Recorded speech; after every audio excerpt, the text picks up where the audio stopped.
Congratulations on purchasing your Bushwacker. Here are a few things you should know before going on your first ride. Let's start off with the battery. You can check the battery life by hitting the button on the top side. If fully charged, you will see 4 green bars. Once the battery is installed, we can power up the bike on the LCD display. To do this, press and hold the power button until the display turns on. Using the plus and minus buttons, you can adjust the power assist levels on your Rambo bike by tapping them quickly. Tapping the plus button will add more power assist, and tapping the minus button will lower the power assist. You have up to 5 power modes, 5 being the highest. The I button will change the display modes. If you're riding your bike and you come to a complete stop, the power assist level will return back to 0 after 10 seconds.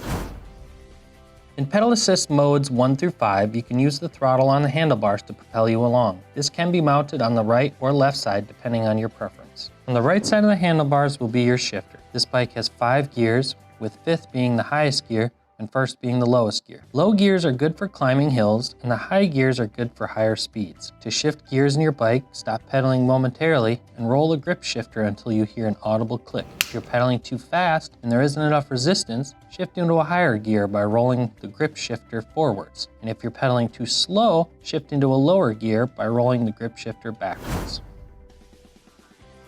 Before adjusting your seat post, keep in mind there is a minimum insertion length of 4 inches. You should adjust the seat post height so your knee is almost locked out at the bottom of the turn. To do this, you can sit on your bike while stationary and pedal backwards. To maximize comfort when riding, you want to adjust your handlebars in a way that feels most natural and practical. This may require adjustment of the handlebars using a 4mm Allen wrench. Ideally, you want your wrists to be straight when touching the brakes, not too high or too low, and your elbows should be slightly bent.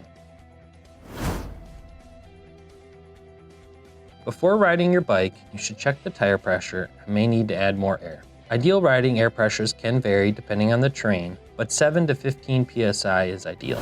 Now let's do the brake burn-in procedure. In a controlled and clean environment, preferably on pavement, get the bike up to a good speed, around 8 to 10 miles per hour. Firmly and evenly apply the front brake until the bike comes to almost a complete stop. Repeat this process 20 times for the front brake, and then repeat this process 20 times for the rear brake. This must be done separately to ensure a good brake burn-in. Now let's talk about battery maintenance. It is good practice to charge your battery up after each ride, especially if you're riding relatively soon, but do not leave it on the charger for more than 8 hours. If you're storing the bike for a few months, a 70 to 80% charge is ideal. Storage long or short term should be done in a dry space between 45 and 85 degrees Fahrenheit. Anything above or below is considered extreme and not healthy for battery chemistry. Also, when transporting the bike outside your vehicle, do not leave the battery on the bike. Now that you're familiar with your bike, take it for a first ride and enjoy your Rambo Bushwacker.